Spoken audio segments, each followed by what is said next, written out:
Assalamualaikum warahmatullahi wabarakatuh. Salam sejahtera untuk kita semua. Ketemu lagi di channel Sate Kode, di mana kali ini kita melanjutkan pembelajaran tentang teori pembangunan komputer menggunakan software Python. Kali ini kita sampai di bab fungsi dan modularisasi Python. Seperti apa isi babnya dan seperti apa pelajarannya? Mari kita simak bersama-sama kuliah kali ini. Secara fungsi ya, secara definisi fungsi itu adalah blok kode terorganisir dan dapat digunakan kembali yang digunakan untuk melakukan suatu tindakan tertentu. Ini sama seperti kalau kita misalkan fungsi makan gitu ya. Otak kita itu menyimpan cara makan. Berarti ketika kita mau mengingat cara makan, maka kita langsung menggunakan kegiatan makan atau kegiatan minum atau kegiatan membaca atau kegiatan main game. Nah, jadi fungsi ini sebenarnya adalah suatu kegiatan sebenarnya dalam logika otak manusia. Ya, tadi makan, minum, main game tadi. Namun fungsi ini kemudian dipindahkan ke dalam program komputer. Jadi seolah-olah, tanda kutip seolah-olah si program komputer bisa seperti makan, minum, dan main game. Gitu. Jadi kita nyuruh si program komputer, ayo makan, ayo minum, ayo main game. Nah, itulah fungsi dari fungsi gitu ya. Nah, fungsi itu membantu dan memecah program besar menjadi program-program kecil yang lebih terstruktur. Jadi kalau misalkan fungsi ini yang dalam program komputer ini, program Python ini, itu bisa kita pecah sehingga menjadi program-program kecil-kecil. Nah, ini mirip sama seperti kita misalkan mau jalan-jalan misalkan ke alun-alun Karawang atau kemana? Ke Bandung atau ke Semarang. Nah, otak kita itu kan memecah kegiatan kita mau ke Semarang atau ke Bandung menjadi kegiatan kecil-kecil. Misalkan kalau yang naik kereta, misalkan dari sini akan masuk ke stasiun Karawang. Dari stasiun Karawang baru nanti naik kereta tertentu, saya lupa nama keretanya ya, baru sampai ke Bandung misalkan. Itu jadi dipecah-pecah. Sama halnya dengan fungsi dalam program Python ini. Jadi kita memecah satu kegiatan besar atau suatu fungsi besar menjadi program fungsi yang kecil-kecil. Nah, contohnya seperti apa? Misalkan kita ingin mengucapkan selamat datang, ini dasar ya. Nanti kita akan praktik lebih lanjut, insya Allah sampai di Python tingkat advance ya, selalu di channel Sate Kode. Jadi misalkan kita ingin ucap selamat datang, misalkan kita mendefinisikan ya, def ucapan dalam kurung. Artinya kita mendefinisikan satu fungsi baru dan namanya ucapan. Di mana ucapan ini isinya adalah halo selamat datang. Sehingga nanti kita bisa manggil lagi ucapan dalam kurung, tutup kurung, gitu ya. Nanti akan muncul outputnya halo selamat datang. Nah, ini dia secara dasar, tapi kita nanti bisa aplikasikan dalam fungsi lebih luas lagi nanti. Kalau dalam beberapa aplikasi yang lebih real lagi. Next, parameter dan argumen. Nah, parameter ini adalah variabel yang diberikan tanda kurung saat mendefinisikan sebuah fungsi. Jadi ibaratnya adalah nilai kalau saya sih parameter ya. Ya mirip seperti nilai ya. Sementara argumen itu adalah nilai yang diberikan kepada fungsi saat dipanggil. Jadi beda sih isinya. Kalau parameter itu adalah variabelnya. Misalkan variabel sini nama contoh misalkan ya. Argumen itu nilainya. Apa nilainya itu? Nilainya bisa macam-macam. Bisa nilainya Andi, bisa nilainya namanya Boni misalkan ya. Nilai dari nama misalkan Rudi, macam-macam ya. Contoh program Python misalkan. Definisikan salam itu adalah fungsi. Nama ini adalah parameter. Argumennya apa? Atau nilainya apa? Yaitu adalah nama print dalam kurung fungsi. Halo dalam kurung kurawal nama misalkan Andi. Berarti nanti ketika kita mengecek salam dalam kurung Andi akan muncul halo Andi gitu. Salam misalkan dalam kurung Budi, halo Budi dan seterusnya gitu ya. Jadi di sini kita mendefinisikan parameter dan argumen dalam satu kalimat yang sama atau dalam satu fungsi yang sama gitu ya. Next. Nah, fungsi dengan nilai return. Nah, return ini lumayan unik ya. Nilai return ini. Sebenarnya return akan sangat banyak sekali fungsinya. Cuma dalam konteks ini kita sederhanakan dulu di konteks ini dulu ya. Jadi fungsi ini bisa mengembalikan sebuah pernyataan menjadi pernyataan sebelumnya atau pernyataan baru.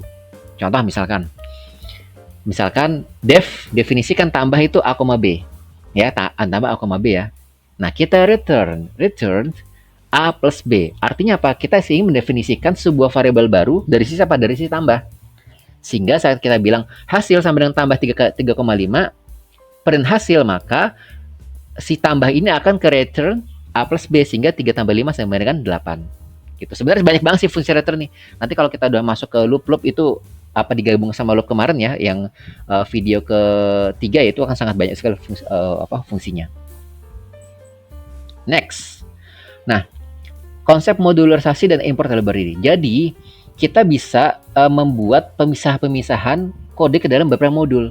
Nah, beda tadi sama fungsi. Fungsi itu adalah kerjanya.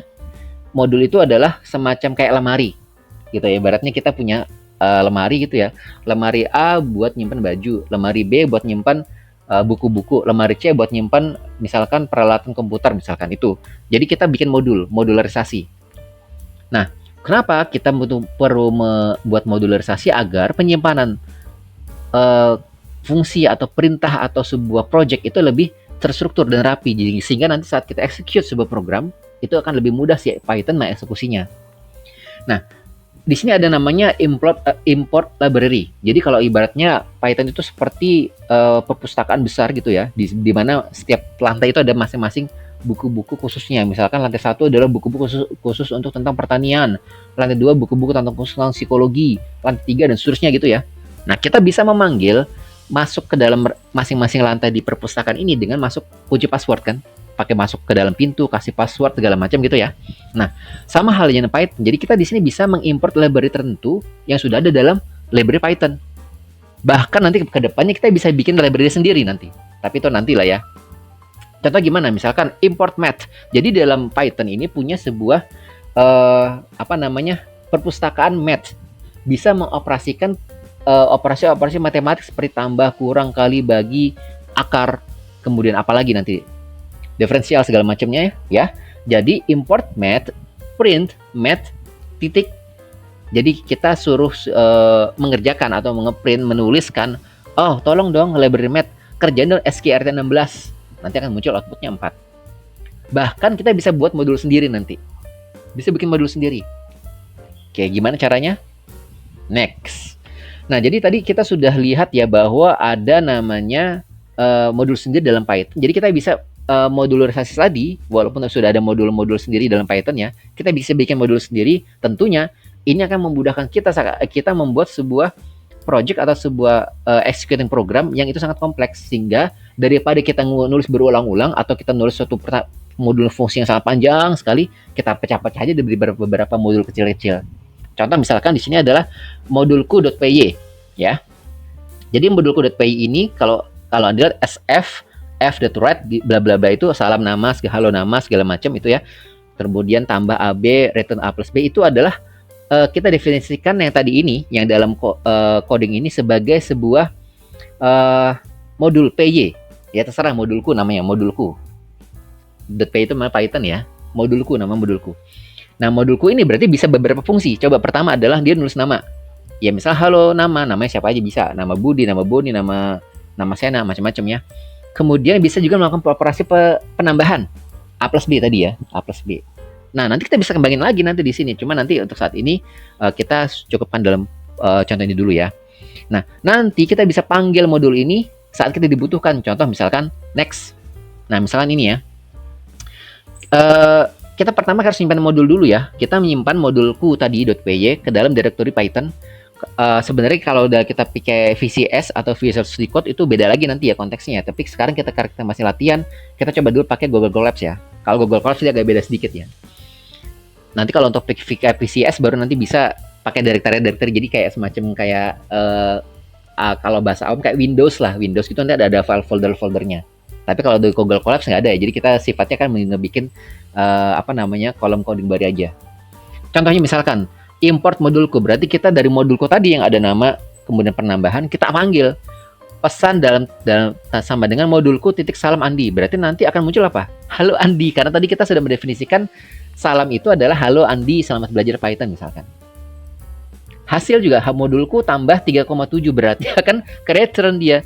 Jadi tambah 3,7 ini kan adalah return A plus B, berarti 7 tambah 3 10 hasilnya. Atau bisa juga dia import tentu saja, jadi nggak harus semua diimport, tapi hanya ngambil tertentu saja. Misalkan from, ambil dari modulku adalah hanya import salam, berarti yang dia panggil hanyalah fungsi salam. Misalkan print salam Budi, berarti output halo Budi, selamat belajar Python. Yang tambahan tadi nggak masuk dia, karena kita cuma manggil yang fungsi salam saja. Next adalah memberikan nama alias. Nah, ini penting banget nanti nih.